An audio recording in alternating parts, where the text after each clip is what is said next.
As Bridget's earth-warming fire readies the path of Ostara, we begin to see new life emerge at the time of the spring equinox. Our searching senses, tired of winter's cold and brown, are easily stimulated anew by colors, textures, sun warmth, and activity that the tilting earth offers in the northern hemisphere.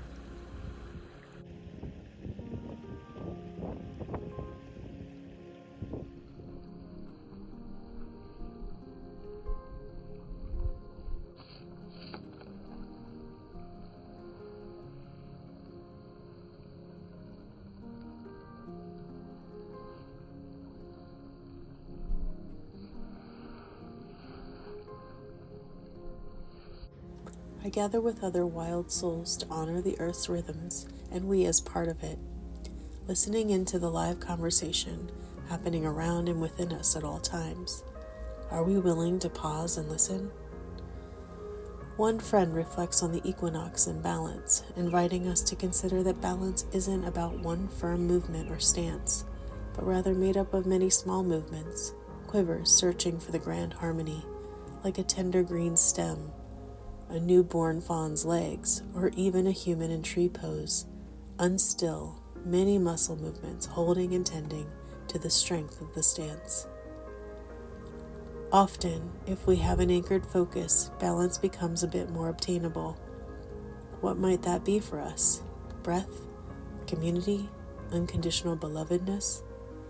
Let us set our sights on presence with those things and maybe begin to feel less like we're trying to keep ourselves upright, but rather being held and supported as we journey in this wild and complex world. The poets invite me to be present, and a certain poem by Uriah Mountain Dreamer has kept asking me to linger and consider the very beauty and pain of this world and within me. The invitation. It doesn't interest me what you do for a living. I want to know what you ache for and if you dare to dream of meeting your heart's longing. It doesn't interest me how old you are. I want to know if you will risk looking like a fool for love, for your dream, for the adventure of being alive. It doesn't interest me what planets are squaring your moon. I want to know if you have touched the center of your own sorrow, if you have been opened by life's betrayals, or have become shriveled and closed from fear of further pain. I want to know if you can sit with pain, mine or your own, without moving to hide it, or fade it, or fix it. I want to know if you can be with joy, mine or your own, if you can dance with wildness and let the ecstasy fill you to the tips of your fingers and toes without cautioning us to be careful, be realistic, remember the limitations of being human. It doesn't interest me if the story you are telling me is true.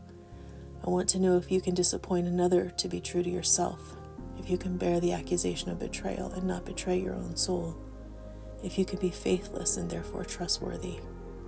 I want to know if you can see beauty even when it's not pretty every day, and if you can source your own life from its presence. I want to know if you can live with failure, yours and mine, and still stand at the edge of the lake and shout to the silver of the moon, yes. It doesn't interest me to know where you live or how much money you have. I want to know if you can get up after the night of grief and despair, weary and bruised to the bone, and do what needs to be done to feed the children. It doesn't interest me who you know or how you came to be here. I want to know if you will stand in the center of the fire with me and not shrink back. It doesn't interest me where or what or with whom you have studied. I want to know what sustains you from the inside when all else falls away. I want to know if you can be alone with yourself and if you truly like the company you keep in the empty moments. As Ostara celebrates the yes of new life coming forward, will we join the budding trees, the sprouting seeds, the laying finches in the thawing brook, to say yes to the promise of our own lives and thank you to the grand world?